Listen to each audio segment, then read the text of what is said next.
Hey everyone, welcome to the channel. If you love eerie, unsettling Reddit stories, then you're in for a wild one today. This story is about a town with a dark secret, a place that traps people, making sure they never leave. What starts as a simple road trip turns into a nightmare with no escape. Before we jump in, don't forget to like, subscribe, and hit that notification bell so you never miss an upload. Now, let's get into it. I wasn't supposed to be here. That was the first thought in my mind as I drove down the empty highway, my headlights slicing through the pitch-black night. It was supposed to be a simple trip, just a weekend getaway before my new job started. I had planned to take the main highway, but somewhere along the way, I must have missed a turn. By the time I realized my mistake, my GPS was acting weird. The signal kept cutting in and out, and the roads weren't matching the map. Then I saw the sign, "Welcome to Ashwood." It was an old, weathered wooden sign, barely hanging onto its post.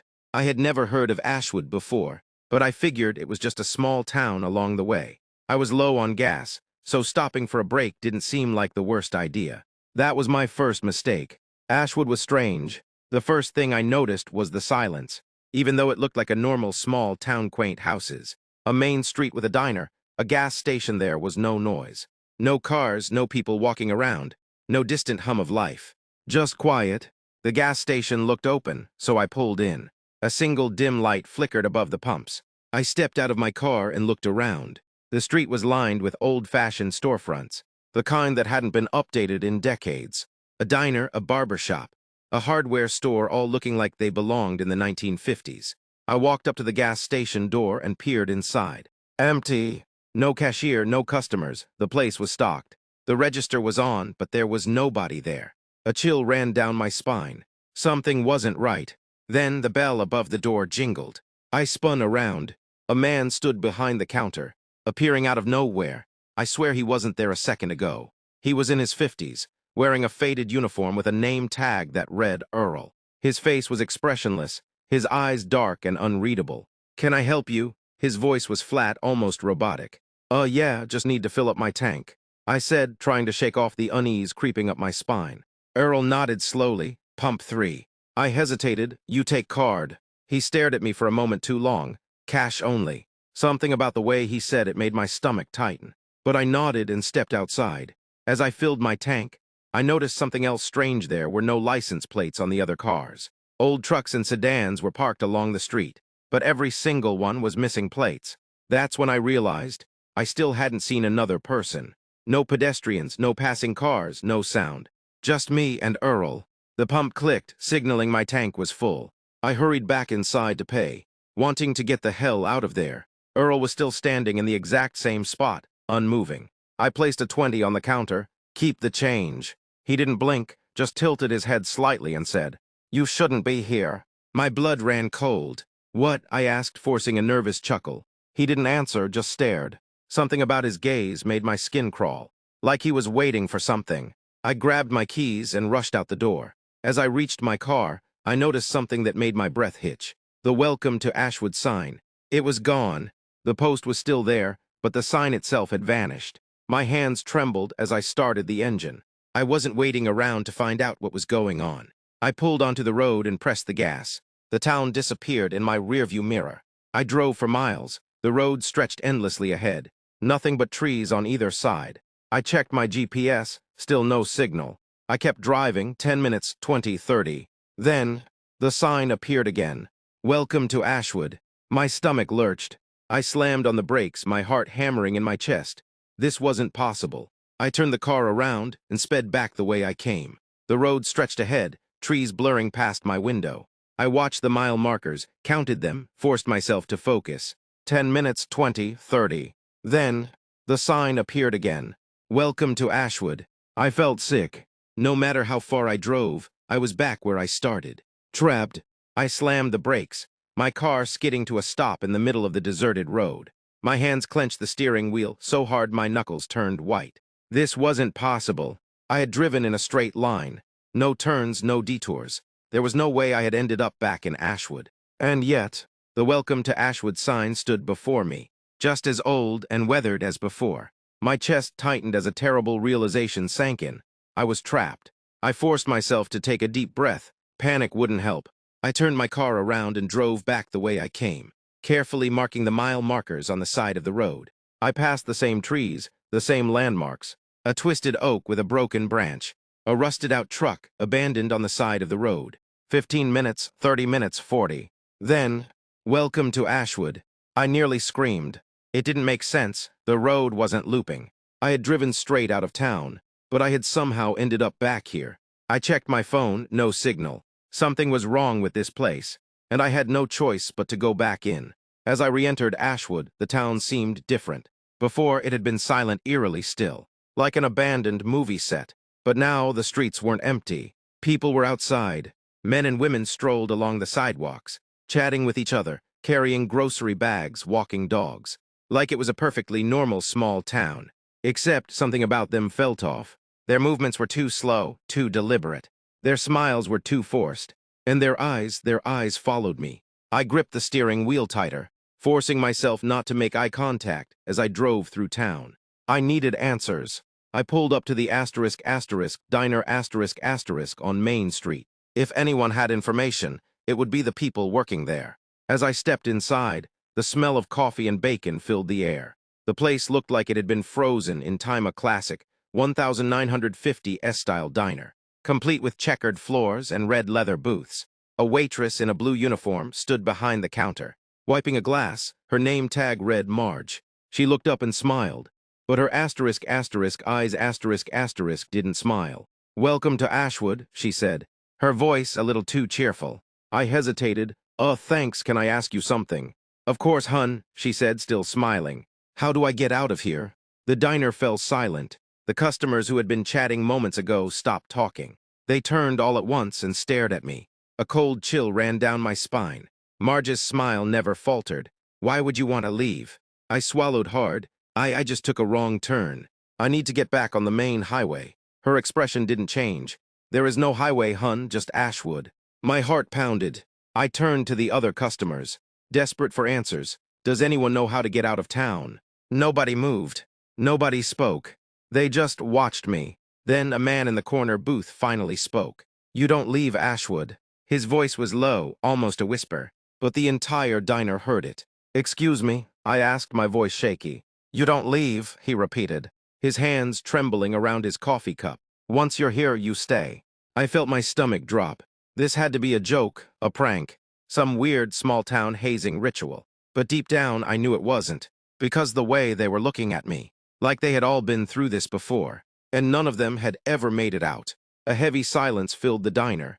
I could feel their eyes on me, their stares pressing into my skin like a weight I couldn't shake. I had to get out of here. Forcing a nervous smile, I muttered, "Thanks for the info," and turned to leave.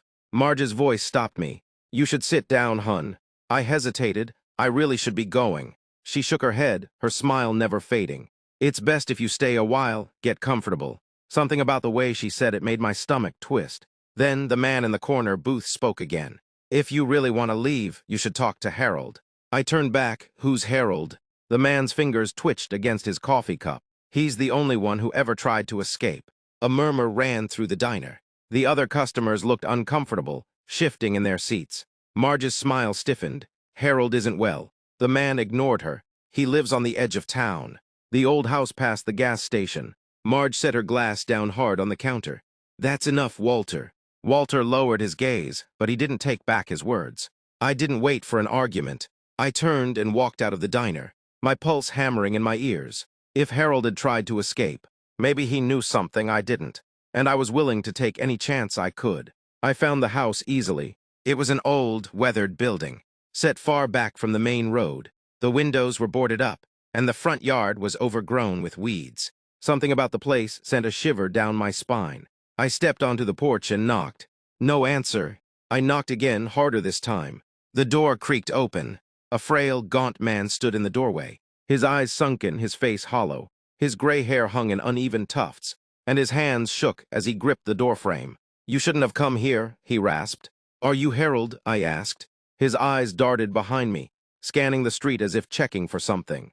Then he grabbed my arm and yanked me inside. Before I could react, he slammed the door shut and locked it. "They'll know you talked to me," he whispered.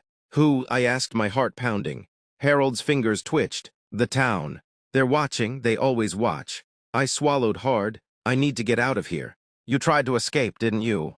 Harold let out a bitter laugh. I did more than try. He gestured to the wall. I turned and felt my stomach drop. Newspaper clippings covered the surface. Dozens of them, maybe hundreds. Missing persons. Each article told the same story: travelers who passed through Ashwood and were never seen again. My throat went dry. How long has this been happening? Harold's voice was hollow. Forever. I took a shaky breath. You said you tried to escape. How? He licked his lips, his eyes darting toward the covered windows. There's only one way, but it's dangerous. I leaned in. Tell me. He hesitated, then finally he whispered, the forest. A cold chill ran down my spine. No one ever comes back from the forest. Harold said, that's why it's the only way out. I exhaled sharply. Then why didn't you leave? His hands trembled, because I saw what's in there. I stared at him. What's in the forest, Harold? His voice dropped to a whisper. The ones who didn't make it. A knock at the door made us both freeze. It was slow, deliberate. Harold's face went pale. They know you're here, he whispered. I barely had time to react before the doorknob started to turn. Harold grabbed my arm, his grip surprisingly strong for someone so frail. We have to go, he hissed. The knocking turned into pounding. Harold ripped open the back door, shoving me forward. Run. I didn't ask questions, I ran. Behind us, the front door slammed open. I didn't turn around. I could hear the sound of footsteps, many footsteps storming into Harold's house. We sprinted through his backyard, cutting through the overgrown grass. Ahead, the town stretched before us, the dim streetlights flickering in the early evening gloom. Where are we going? I gasped. Harold's breath was ragged. The forest. I almost stopped running. Wait. It's the only way, he shouted. I had no better plan. I followed him. We reached the edge of town within minutes. The forest loomed ahead, a wall of twisted trees and suffocating darkness. The entrance was marked by an old, rusted sign that read, "Do not enter." I glanced behind us. People stood at the edge of the street, dozens of them. The townsfolk, men, women, children, silent, watching. Their eyes glowed eerily in the dim light, their heads tilted at unnatural angles. Go, Harold whispered. I didn't hesitate. We plunged into the forest. The air changed the moment we stepped inside. The temperature dropped instantly, our breath fogging in the air. The trees were impossibly tall. Their branches knotted together like veins, blocking out the sky. It was too quiet. No wind, no rustling leaves, no animals. Just the sound of our footsteps crunching over dead leaves. Harold moved quickly, weaving through the trees like he had done this before. Stick to the path, he murmured. It's the only way. I barely saw any path, but I followed him. Then, a whisper. I froze. Harold grabbed my wrist. Don't listen. Another whisper, closer this time. A woman's voice. Help me. My breath caught in my throat. The voice was so familiar. I turned toward the sound. The trees shifted, parting like a curtain. A figure stood in the darkness. My mother. My dead mother. She stood barefoot among the trees, her nightgown torn, her eyes sunken and hollow. Come here, sweetheart, she whispered. You're going the wrong way. My legs moved on their own. No, Harold yanked me back. It's not real. I gasped, the spell breaking. I turned back. She was gone. The trees closed in again. Harold's voice was tight. They use your memories, they trick you. I swallowed hard, my pulse racing. Who are they? Harold's expression was grim. The ones who got lost. The deeper we went, the worse it got. The trees whispered.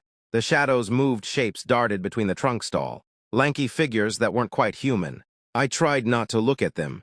How much farther? I whispered. Harold didn't answer. Then I saw something ahead. A clearing, a road. My heart soared. That's it. I sprinted forward. Harold grabbed me. No, he shouted. I stopped just in time. Because there was no road. Just a cliff. A sharp drop into darkness. I stumbled back, my breath coming in ragged gasps. The trees whispered behind us. Stay. Don't leave us. You belong here now. Harold turned, his face pale. We're out of time, he whispered. The forest came alive. The trees twisted, their trunks warping as if made of flesh instead of wood. The ground trembled beneath us, roots slithering like snakes. Harold grabbed my arm. We have to jump. I jerked away. What? Harold's face was pale, his eyes wild. There's no other way. If we stay, they'll take us. I looked over the edge. The cliff dropped into darkness. There was no bottom in sight, only an endless abyss. My voice cracked. We don't know what's down there. Harold's expression was grim. Better than what's up here. Behind us, the whispers grew louder. The figures moved between the trees, no longer hiding. I saw their faces. They were people, or they used to be. Their skin was stretched too tight. Their eyes black pits of hunger. Their fingers were too long, too sharp. And they were smiling. Join us. I backed toward the edge, my heart pounding. Harold took a step forward. Whatever happens, don't let go. He grabbed my hand and jumped. I didn't have time to think. I followed. The wind rushed past my ears. My stomach lurched as we plummeted through the darkness. I thought I heard screaming, but I didn't know if it was coming from me. Then, everything went black. I woke up gasping for air. I was lying on concrete, cold. Hard, my body ached, but I was alive. I sat up, and my heart nearly stopped. I was on the side of a road, a normal highway, cars speeding by in the night. I turned to Harold, but he was gone. The only thing left was the forest behind me. Except, there was no forest, only an empty stretch of land, as if no trees had ever existed there at all. I made it home, tried to pretend it had never happened. But some nights, when the world is quiet, I hear them. The whispers, calling my name. And I know the truth. The forest is still out there, waiting, and someday, it will call me back. And that, my friends, is my story, one I will never forget. If you enjoyed this spine-chilling tale, don't forget to like, subscribe, and hit that notification bell so you never miss an upload. And let me know in the comments, would you have jumped? Until next time, stay safe, stay aware, because some roads don't have an exit.